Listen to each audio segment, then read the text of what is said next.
स्वास्थ्य, पंचायत एवं ग्रामीण विकास मंत्री पहुंचे महासमुंद, कार्यकर्ताओं से की मुलाकात, पत्रकार वार्ता को किया संबोधित। नमस्कार, मैं सुरेंद्र यादव और आप देख रहे हैं द हॉकर न्यूज का बुलेटिन टाइम। छत्तीसगढ़ शासन के स्वास्थ्य एवं पंचायत ग्रामीण विकास मंत्री टी.एस. सिंहदेव आज महासमुंद के जिले प्रवास पर थे। अपने इस प्रवास के दौरान श्री सिंहदेव ने जहां जिला अस्पताल में संचालित हो रहे मेडिकल कॉलेज का औचक निरीक्षण किया, वहीं कार्यकर्ताओं से मुलाकात भी की। साथ ही सर्किट हाउस में आयोजित पत्रकार वार्ता में पत्रकारों को संबोधित किया।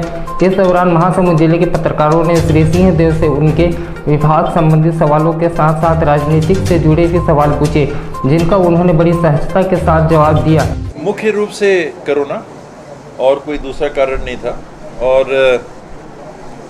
मैंने जैसे बताया कि 1 जनवरी से मैंने लक्ष्य रखा था कि हर जिले में जाऊंगा, और जो नहीं आ पाया वो मेरी व्यक्तिगत कमी है।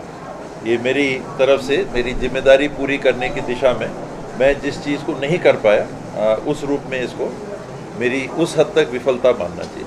मेडिकल कॉलेज के लिए आपने सारी चीज़ें लगभग बता दी, लेकिन अब भी जो मेडिकल कॉलेज में या उससे संबंधित अस्पताल है, 24 घंटे एक्सरे की सुविधा नहीं, सोनोग्राफी की सुविधा नहीं, ब्लड बैंक की सुविधा नहीं है, जो 24 घंटे संचालित। इमरजेंसी सेवाओं में ये प्रभावित है। इसके लिए ये तो प्राइमरी स्कूल हो गया। मेडिकल कॉलेज में तो आपको CT स्कैन MRI चाहिए। हम लोग बहुत पीछे हैं अभी।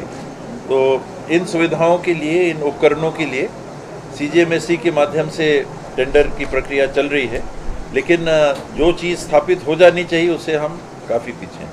सर, यहाँ जो आयुर्वेद के मामले में पूरा महासमुंद जिला बहुत ज़्यादा पीछे है। 34 डॉक्टरों की यहाँ पर स्वीकृत है, पर मात्र 14 डॉक्टर है। यहाँ मेडिकल कॉलेज खुलने वाला, पर आयुर्वेद के क्षेत्र में जिला काफ़ी पिछड़ा हुआ है। ना डॉक्टर है, ना दवाइयाँ मिलती हैं, ना जानकारी ही मिल पाती है यहाँ पे। तो बहुत ज़्यादा दयनीय स्थिति है आयुर्वेद को लेकर यहाँ महासमुंद जिले में। 2 चीज़ रहती हैं शासन की तरफ से, पद की स्वीकृति और पद भरने की अनुमति। तो जहाँ जहाँ पद स्वीकृत हैं और उनके भरने के लिए अनुमति मिलती है, वहाँ प्रक्रिया चालू हो जाती है। और जहाँ पद स्वीकृत हैं और उनको भरने के लिए अनुमति नहीं मिलती, तनख्वाह कौन देगा?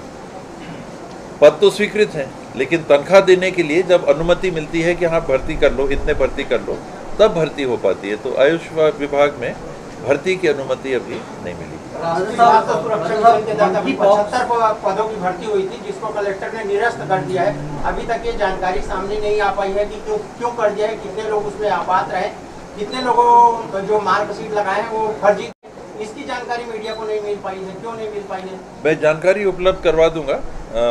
बीच में मेरी बात जरूर हुई थी कलेक्टर साहब से, तो उन्होंने कहा था कि क्योंकि दोनों तरफ के बच्चे रहते हैं, जिसका हो गया वो कहते हैं कि लिस्ट निकालिए, जिनका नहीं हुआ वो कहते हैं कि गड़बड़ी हुई है। तो जांच करके उन्होंने जिस निष्कर्ष पे पहुंचे होंगे, विधायक जी ने भी इसमें इंटरेस्ट लिया था, और किसी कारण से उनको ये लगा होगा कि स्थानीय विधायक विनोद ने इसमें पहल की थी शायद, तो उस कारण से कोई कमी पाई गई होगी, इसीलिए मेरे ख्याल से उसको रद्द किया गया। लेकिन कारण क्या है मैं आपको जानकारी उपलब्ध कर रहा हूँ। महाराष्ट्र में ओमिक्रॉन के नए वेरिएंट मिले हैं, इसके अलावा मंकी पॉक्स को लेकर के स्वास्थ्य विभाग की क्या है? मंकी पॉक्स एक नई स्थिति है। फिलहाल उसके भी बारे में जानकारियाँ विश्व में सामने आ रही हैं। उसके उपचार के लिए क्या संभावनाएं हैं। 14 या 15 देशों में 1-1, 2-2, 5-5, 8-8, 10-10, 12-12 प्रकरण ऐसे सामने आए हैं। उससे हम अभी थोड़ा सा दूर हैं। वैश्विक स्तर पे जो तैयारी होती है, जो उनका अनुभव होता है, उन्हीं को ग्रहण करके दूसरे देश जो जहाँ पीछे उसके पहुँचने की संभावना होती है वो अपनी तैयारी कर लेते हैं। कोरोना के नए वेरिएंट जो हैं, ये सतत प्रक्रिया रहेगी हमारे जीवन काल तक और आने वाले पीढ़ियों के लिए भी, कि कोई भी वायरस है इसकी स्वाभाविक प्रवृत्ति रहती है म्यूटेट करने की। इसमें स्टैटिक नहीं रहता। ABCD तो वो ABCD ही रहेगा पुश्तों तक। ये ABCD में कहीं पर ADBC हो जाएगा, कुछ हो जाएगा, चेंज होता रहता है। और कोरोना के भी 14,000 से ज़्यादा वेरिएंट दुनिया में हो चुके होंगे, अब तो और ज़्यादा हो गए होंगे। इतने परिवर्तन, एक जेनेटिक सीक्वेंस में एक छोटा सा भी परिवर्तन हुआ तो परिवर्तन की श्रेणी में गिना जाता है। वो पूरा सीक्वेंस में उसमें एक भी परिवर्तन अगर दिखा तो उसको परिवर्तन माना जाता है। लेकिन वो परिवर्तन जो चिंताजनक हो जाए, घातक हो जाए, ज़्यादा बीमारी का कारण बन जाए, जो हम वैक्सीनेशन ले रहे हैं उस पर प्रभावी ना हो, वो चिंता का कारण बनता है। तो नए वेरिएंट में जो हजारों की संख्या में हो चुके हैं, कौन सा वेरिएंट ऐसा नया आएगा जिसपे कि अभी तक जो वैक्सीन लग रही है उसका प्रभाव नहीं रहेगा। इसके लिए दुनिया रोज रात को चिंता करके सोती है, सुबह उठती है, चिंता करती है, और हमको देखना पड़ता है, किसी के कंट्रोल में नहीं है। सामान्य इन्फ्लुएंजा जिसको कहते हैं, ये भी लगातार म्यूटेट होता रहता है इसका वायरस। अभी महाराष्ट्र में हाल ही में जो नए वेरिएंट उसको लेकर के राज्य के कोई आगामी दिनों में अलर्ट, इसमें अभी तक कोई ऐसी बात नहीं आई है कि ये ज़्यादा हानिकारक है। चिंता किस बात की है, जैसे अभी आपने मंकी पॉक्स की बात उठाई। अब मंकी पॉक्स कोरोना का वायरस जब मिलेगा तो कौन सा म्यूटेशन बनेगा, वो कितना घातक होगा। तो ये रोज़ दिन की हम लोग की जो चिंता है, जो मैंने बताया, रात को सोते हैं तो यही चिंता करके सोते हैं, सुबह उठते हैं तो अब कौन सी जानकारी आ गई, इससे रूबरू होने का प्रयास करते हैं और उस हिसाब से अनजान क्षेत्र में हम चल रहे हैं। सर, महासमुंद बेलर गांव है जो पिछले 60 साल से आज भी वहाँ सड़क नहीं है। वहाँ के ग्रामीण शासन प्रशासन के चक्कर काट रहे हैं। ये दुर्भाग्य है कि 21वीं सदी होने के बावजूद भी उस गांव में आज भी सड़क नहीं है, जो पिछले 70-80 साल से वहाँ रह रहे हैं। उनके लिए शासन प्रशासन में कोई उपाय नहीं। कलेक्टर का ये मानना है कि जिले के 25 ऐसे गाँव हैं जहाँ पर पहले आबादी कम थी।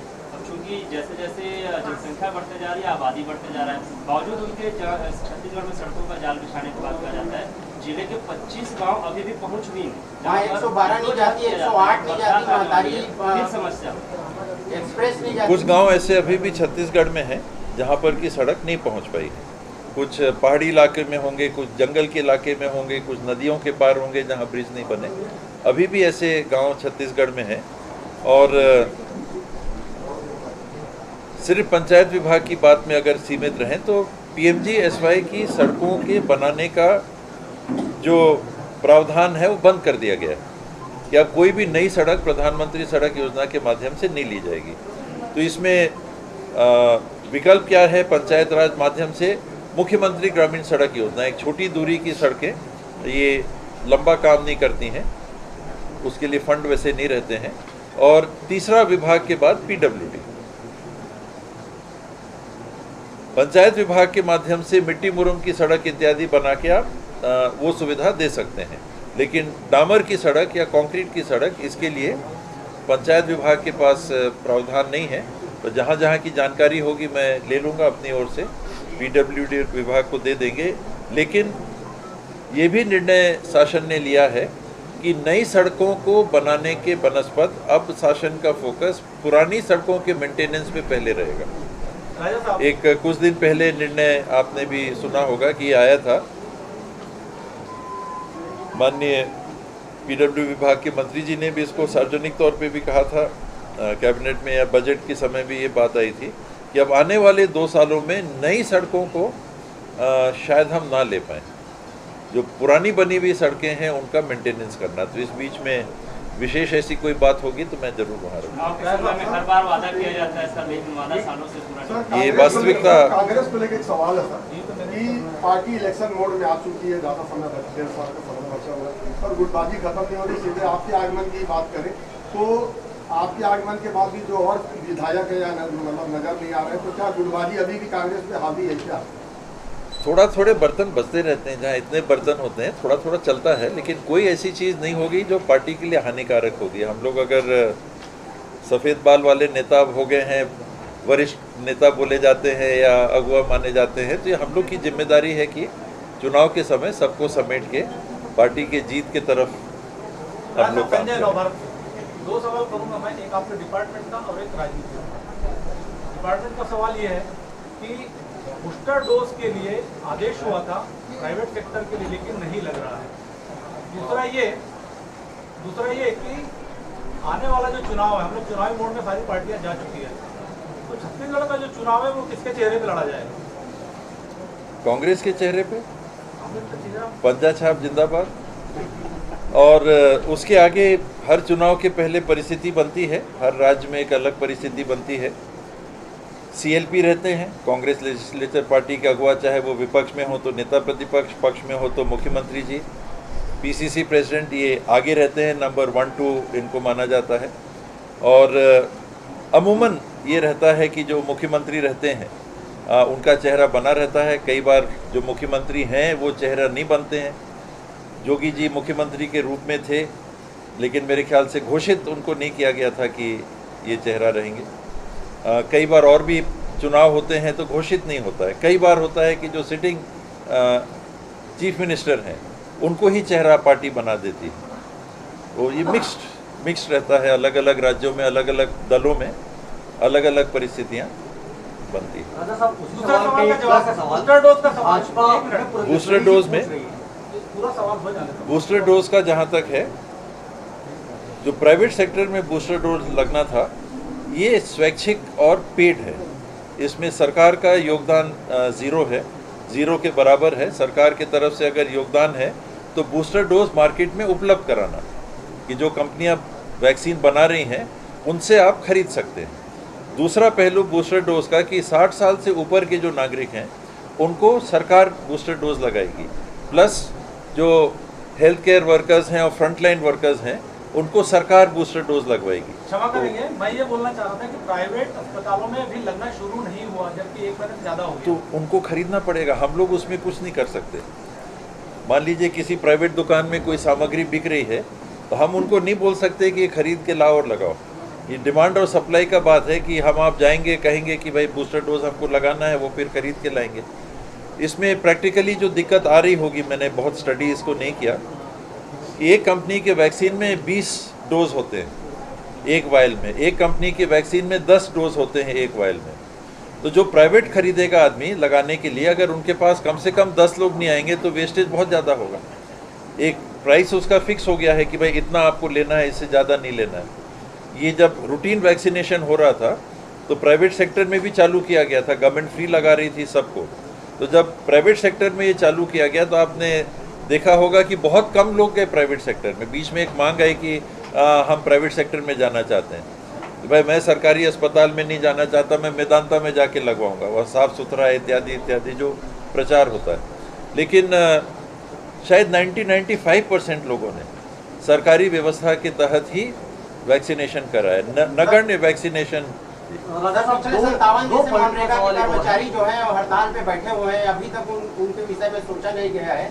जबकि छत्तीसगढ़ राज्य सरकार की जब सरकार बनी तो उनके नियमितीकरण उनके मैनिफेस्टो में था, बावजूद 57 दिन हो गए, अभी तक सरकार ने उस पर कोई फैसला नहीं है, कोई विचार नहीं किया है। विचार नहीं किया है तो गलत है। कम से कम 4-5-6 बार मेरे से उन लोग मिल चुके हैं। मैंने भी उनको बताया कि आपके लिए ये पहल की जा रही है। मैंने पहले ही वो पहल भी गिनाई कि लिखित में भी मैंने मुख्यमंत्री जी को और पृथक से विभाग से भी प्रस्ताव भेजे हैं, और 3 प्रस्ताव भेजे हैं इनको वेतन इत्यादि देने के लिए, और उनसे निवेदन किया कि आप वापस आ जाओ। मितानिन भी स्ट्राइक पे गई थी, उनसे भी चर्चा हुई। उनको हमने कहा कि आपको हमने कहा था कि कम से कम 5,000 मिलेगा आपको, हम ऐसा प्रयास करेंगे। अभी सबके लिए वैसा नहीं हो पाया है। वो स्ट्राइक पे गई लेकिन बात मान के वो काम पे आ गई। आंगनबाड़ी कार्यकर्ता सहायिका भी स्ट्राइक पे गई थी, उनके साथ भी था कि कलेक्टर भेज देंगे, घोषणा पत्र में लिखा हुआ है, हम उसमें एक अक्षर भी वापस नहीं ले सकते, काले सफ़ेद में है। लेकिन उनसे भी चर्चा के बाद उनने बात को समझा, माना कि इसमें हो सकता है कि समय लगे, वो चले गए। यहाँ पर कुछ जिद सी लग रही है, या कहीं ना कहीं कोई ऐसा प्रायोजन लग रहा है कि नहीं लगे रहो, बैठे रहो, बैठे रहो, बैठे रहो। और ये बहुत गलत इसलिए अब हो जा रहा है कि उनकी मांगे, मैंने तो पहले ही कहा कि सही हैं, उनको जो पारिश्रमिक मिल रहा है आज के हिसाब से बहुत कम है। लेकिन अगर आपको 5,000 भी मिल रहा है तो साल का 60,000 रुपया हो गया। मनरेगा में अगर कोई 100 दिन काम करेगा और 200 रुपया लेता है तो 20,000 ही रुपया उसको मिलता है, और वो 20,000 उनको मिले उसके लिए भी आप बाधा बन रहे हो। ये अब व्यवहार में उचित नहीं है। मांग रखना, आंदोलन भी आपने किया एक सीमा तक ठीक है, पर उसको इस तरह से चलते रहने देना, जबकि सबसे ज़्यादा बारिश के पहले का ये समय रहता है कि कई लोग काम ढूंढते हैं, उसका पैसे का उपयोग खेती के समय भी करते हैं। ये समय काम भी नहीं मिलता है, खेतों में काम नहीं होता है अमूमन, जहाँ 2 फसल 3 फसल नहीं है। तो जो काम के लिए मोहताज होते हैं उनको आपने एक तरह से अपने हड़ताल के गिरवी बना दिया। ये उचित अब नहीं है, और इसीलिए मैंने कहा कि अगर कार्रवाई भी करनी पड़ेगी तो मैंने अपने तरफ से APOs के लिए भी आदेशित कर दिया था कि इनका कार्य आप दूसरे रेगुलर जो कर्मचारी हैं उनको दे दें, और 1 महीने का जो अनुबंध का प्रावधान है संविदा कर्मचारी ये हैं, तो अगर आप काम पे नहीं आ रहे हैं और नहीं आना चाहते हैं तो 1 महीने का वेतन लेके हम आपको फिर कार्य मुक्त कर रहे हैं। सर 2 सवाल और हैं। भाजपा में पुरंदेश्वरी जी कह रही है कांग्रेस को चेहरा कौन उनके लिए, कांग्रेस का चेहरा जैसे आपने भी पूछा, जो अगवा रहते हैं उस समय, और हर पार्टी अपने चुनाव के पहले की परिस्थिति के अनुसार निर्णय लेती है। सिटिंग चीफ मिनिस्टर वो भी चेहरा रहते हैं, विपक्ष में आप हैं तो CLP PCC ये भी चेहरा रहते हैं, सिटिंग CM हैं, अगर आपने उन्हीं को घोषित किया नहीं घोषित किया तो जो सीनियर लीडर्स रहते हैं उनमें से PCC हो गए, CM हो गए, ये चेहरा रहते हैं। फिर पार्टी डिसाइड करती है कि नहीं इन्हीं को हम चेहरा बना के लड़ रहे हैं। राज्यसभा की 2 सीटें इस पे बस 12 बजे के अंदर, उसको लेकर के आज रात 12 बजे के अंदर आ जाएगा। सर जिले के अधिकतर उप स्वास्थ्य केंद्रों में डॉक्टर पदस्थ नहीं है, और जो डॉक्टर पदस्थ है वो मुख्यालय में रहते हैं, ऐसे में संसाधन रहते हुए भी इलाज की जो है ग्रामीणों की समस्या होती है। शायद आपका सवाल PSC के प्राथमिक स्वास्थ्य केंद्र का हो, क्योंकि उप स्वास्थ्य केंद्र में डॉक्टर नहीं होते। जो नेशनल हेल्थ पॉलिसी है, नेशनल हेल्थ पॉलिसी के हिसाब से ही व्यवस्था बनी है, और सब हेल्थ सेंटर में डॉक्टर नहीं होते MBBS। PHC लेवल से MBBS डॉक्टर होते हैं। जब सरकार नई बनी थी तो 800 से ज़्यादा MBBS डॉक्टर्स की कमी थी, वो लगभग अब पूरी हो गई है। जब पोस्टिंग होती है तो कई लोग, अब कौन सी जगह बची है जो ज़्यादा इंटीरियर में है। अमूमन MBBS करने के बाद बच्चे हिचकते हैं कि हमको वहाँ नहीं जाना। तो बॉन्ड के जो बच्चे हैं इनका भी तैनाती हम लोग कर रहे हैं, तो 2 साल के लिए बॉन्ड का है। तो सारे PHC में डॉक्टर्स आने वाले समय में 1 MBBS डॉक्टर सभी PHC में तैनात हो जाएंगे। सर, जिले में झोला छाप डॉक्टर बढ़ गए हैं, कोई कार्रवाई होता नहीं है, शिकायत के बाद भी कार्रवाई नहीं हो रहा है। झोला छाप डॉक्टर लोगों की जान के साथ खिलवाड़ कर रहे हैं, लगातार इस पर शिकायत भी होती है, लेकिन संबंधित अधिकारी कोई कार्रवाई नहीं करते। हर चीज़ के पहलू कई होते हैं, इसका भी 2 पहलू हैं। एक कि जिन्हें हम झोला छाप डॉक्टर बोलते हैं, इनने कोई ना कोई डिप्लोमा किया रहता है। ऐसे तो झोला छाप नहीं बने, उनने कोई ना कोई डिप्लोमा किया है, कोई ना कोई कोर्स किया रहता है। उस कोर्स के तहत कुछ उपचार ये कर सकते हैं। ये मेडिसिन दवाई की पर्ची नहीं काट सकते, पर कोई ना कोई उपचार कर सकते हैं। तो उसके अंदर अगर, हाँ, वो मैं उसी को मैं कहना चाह रहा था, वो काम अगर वो कर रहे हैं तो वो कर सकते हैं। वो डिप्लोमा होल्डर हैं उस चीज़ के, उस हद तक कर सकते हैं। उसके आगे अगर जा रहे हैं तो अनियमित है, आप लोग भी बता सकते हैं, हम लोग कार्रवाई करेंगे। इसमें दोनों बात आती है। कई लोग कहते हैं कि वो कुछ तो कर रहा था, आपने उसको भी बंद कर दिया, उनके ताले लगा दिए, उनको ये कर दिया, उनको वो कर दिया, लेकिन उनको बिल्कुल वो काम नहीं करना चाहिए। ऑपरेशन तो बहुत बड़ी बात हो गई, दवाई भी वो नहीं दे सकते। तो सर, आदिवासी वर्ग एक नया मांग लेके आंदोलन कर रहा है, रैली निकाल रहा है। एक नई मांग उनकी कि जो आदिवासी धर्मांतरित हो चुके हैं, जो उन्होंने धर्मांतरण कर दिया है, उनको आरक्षण का लाभ नहीं मिलना चाहिए। इसको लेकर वो राज्य शासन और केंद्र सरकार को संशोधन के लिए बाध्य करना चाहते हैं और नई मांग लेकर वो रैली निकाल रहे हैं, और ये पूरे प्रदेश में हो रहा है। तो इस पर आप क्या कहना चाहेंगे कि उनकी मांग किस प्रकार है और इस पर आगे क्या संभावना है? देश का अभी तक जो कानून है और सुप्रीम कोर्ट का जो फैसला है, जो देश का कानून बना हुआ है, वो SC समाज के लिए अगर आपने धर्म परिवर्तन कर लिया तो आपको पात्रता SC आरक्षण की नहीं रह जाती।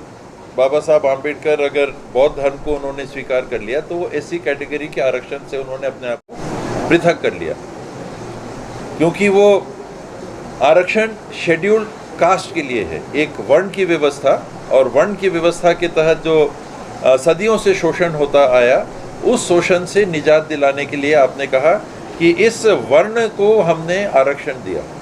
तो जब आपने धर्म परिवर्तन कर दिया तो आप वर्ण की व्यवस्था से पृथक हो गए, तो आरक्षण के लिए पात्र नहीं रह गए। ST वर्ग के लिए जो सुप्रीम कोर्ट ने फैसला दिया है कि ये ट्राइब्स हैं, ये किसी धर्म से नहीं जुड़े हुए हैं, किसी वर्ण की व्यवस्था से नहीं जुड़े हुए हैं, ये जातियां हैं जिनको हमने शेड्यूल्ड ट्राइब कहा। हर जिले में कुछ जातियों का परंपराओं के अनुसार चयन किया गया और देश के संविधान में, अर्थात संविधान में ये व्यवस्था रहती है कि महासमुंद जिले में ट्राइबल कौन होंगे। जरूरी नहीं है कि जो महासमुंद जिले में ट्राइबल हैं वो दूसरे प्रदेश में या दूसरे जगह ट्राइबल हों। हर जिले के लिए पृथक से सूची है कि उस जिले में हम ट्राइबल किसको मान रहे हैं। तो उस व्यवस्था के तहत अगर आपने धर्म परिवर्तन किया तो आज के दिन वो कानून के दायरे के आरक्षण के संदर्भ के अंदर आता है।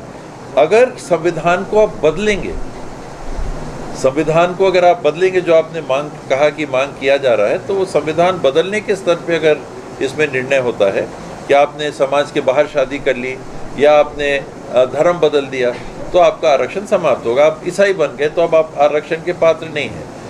अगर SC वर्ग के आप होते और आपने धर्म परिवर्तन किया होता तो सुप्रीम कोर्ट का फैसला है कि आपको सुविधा की पात्रता आपकी समाप्त हो। क्या ये भाजपा की जीत, क्योंकि आरक्षण है जाति पे आधारित है, धर्म पे आधारित नहीं है और धर्मांतरण की बात आ रही है, तो क्या आपको लगता है कि भाजपा की बीटीएम का काम हो रहा है? वो गुमराह करते ही हैं, हर मुद्दे पे वो लोगों को गुमराह करते हैं। तो ये संभवतः एक और प्रयास उनका होगा गुमराह करने का। आदिवासी समाज में मैं पेशा कानून के संदर्भ में बस्तर में भी गया था, तो वहाँ भी लोगों ने इस बात को रखा कि हमारे समाज की कोई बच्ची या किसी की शादी दूसरे समाज में अगर हो गई तो हम उसका आरक्षण, हम जमीन उससे वापस ले लेंगे, हम ये कर देंगे। पर वो आज के संविधान, देश के संविधान के दायरे के बाहर हो जाएगा। Thank you sir. Okay, thank you.